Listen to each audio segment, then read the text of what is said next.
శ్రీ గురుభ్యో నమ. శ్రీ మహాగణాధిపతయే నమ. ఇక కర్కాటక రాశి. ఈ రాశి వారికి ఈ నెలలో అంటే అక్టోబర్ మాసంలో అనాలోచిత పనులు చేయడం అనేటువంటిది జరుగుతుంది. ఎవరో చెప్పారని ఏదో చేశారని వాళ్ళు చెప్పినటువంటి ఒక మాటలు విని మీ సొంత ఆలోచన లేకుండా కార్యక్రమాలు చేపట్టడం జరుగుతుంది.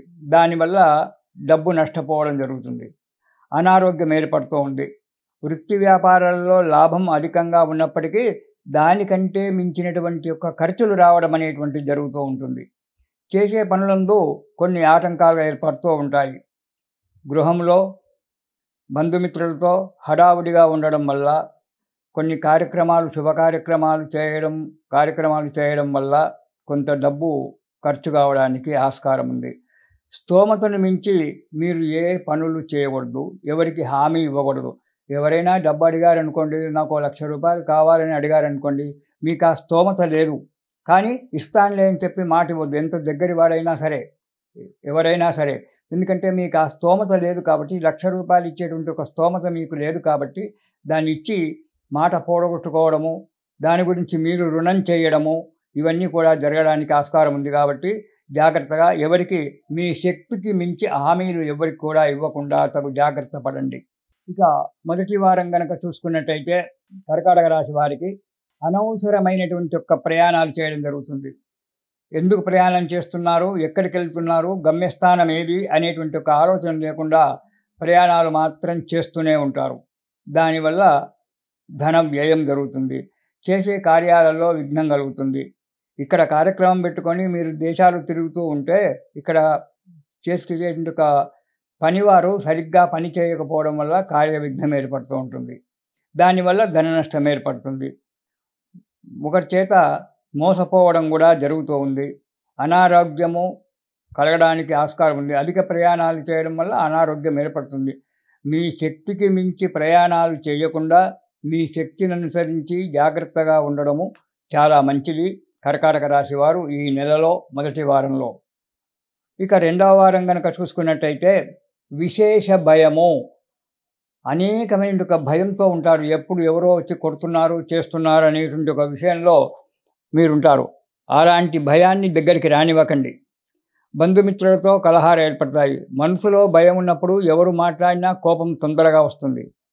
దానివల్ల మీరు ఒక మాట అనడము, దాంతో వారొక మాట అనడము, అది పోట్లాడకు సిద్ధమై విరోధాలు ఏర్పడేటువంటి ఒక అవకాశం ఉంది.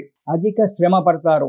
కాళ్ళను వద్దు అనుకున్న దాన్ని వదిలిపెట్టిన దాన్ని ఎలాగా సాధిస్తాను అనేటువంటి ఒక ఉద్దేశం చేత చాలా శ్రమ పడతారు. కానీ అది ఫలితం రాకుండా పోతుంది. మనోవ్యాకులత పెరిగిపోతుంది. మీరు ఎంత కష్టపడ్డా కానీ మనస్సు నిలకడగా లేకపోవడం వల్ల, కార్యం మీద మనసు పెట్టకపోవడం వల్ల ఆ కార్యం విఫలమై దానికి పెట్టినటువంటి ఒక ధనము నష్టపోవడం అనేటువంటిది జరుగుతూ ఉంది. జాగ్రత్తగా ఉండండి. ఇక మూడవ వారము వృత్తిలో చిక్కులు వస్తాయి. మీరు చేసేటువంటి ఒక వృత్తి, ఉద్యోగమే కావచ్చు, వ్యాపారమే కావచ్చు, మీ సొంత వృత్తే కావచ్చు, ఏదైనా కానీ ఆ వృత్తిలో కొన్ని చిక్కులు రావడానికి ఆస్కారం ఉంది కర్కాటక రాశి వారికి మూడవ వారంలో. దానివల్ల ఆ వృత్తిలో చిక్కులు రావడం వల్ల గౌరవహాని, అంటే 10 మందిలో మాట పోవడము, దానివల్ల 10 మంది చేత తిట్లు తినడం అనేటువంటిది జరుగుతూ ఉంది. ఉద్యోగస్తులకు అధికారుల చేత మెమోలు తీసుకోవడము, చీవాట్లు పడడము అనేటువంటిది జరగడానికి కూడా ఆస్కారం ఉంది. ఎప్పుడు చంచల బుద్ధి, ఒక పని చేయడానికి ఆ మనస్సు నిలకడగా లేకపోవడం వల్ల ఒక పని చేయడానికి ఇంకో పని చేసి దానివల్ల అధికారుల చేత చీవాట్లు పడడము, మెమోలు అందుకోవడము, ఒక్కోసారి ఉద్యోగంలో భంగం కూడా ఏర్పడము అనేటువంటిది జరగడానికి ఆస్కారం ఉంది. ఇక నాలుగవ వారం కనుక చూసినట్టయితే యత్నకార్య భంగము. ఏ కార్యక్రమం చేపట్టినా అది ఏదో ఒక విధంగా మనశ్శాంతి లేకుండా కార్యక్రమం కుంటుపడుతుంది. వృధా కలహాలు. మీరు మంచిగా మాట్లాడినా ఎదుటివారికి మీ మాట తప్పుగా అనిపించి దానివల్ల కలహాలు ఏర్పడడం అనేటువంటిది జరుగుతుంది. అధిక ప్రయాణాలు చేయవలసి వస్తుంది. కొన్ని ఆపదలు కూడా రావచ్చు. అనుకోని సంఘటనలు కూడా కొన్ని జరగవచ్చు. కాబట్టి జాగ్రత్తగా ఉండడము చాలా మంచిది. మీకు ఏ కష్టం వచ్చినా ఏదొచ్చినా మనోధైర్యాన్ని మించినటువంటి ఒక ధైర్యం ప్రపంచంలో ఇంకోటి లేదు విశ్వంలో. కాబట్టి మనోధైర్యాన్ని చెడిపోకుండా ప్రయత్నాలు చేయడం అనేటువంటిది మీ యొక్క ఇది. కాబట్టి ఈ కష్టాలన్నీ కూడా తొలగాలి అంటే లక్ష్మీ నృసింహ ఆపదోద్ధారక స్తోత్రము అనేటువంటిది ఉంటుంది.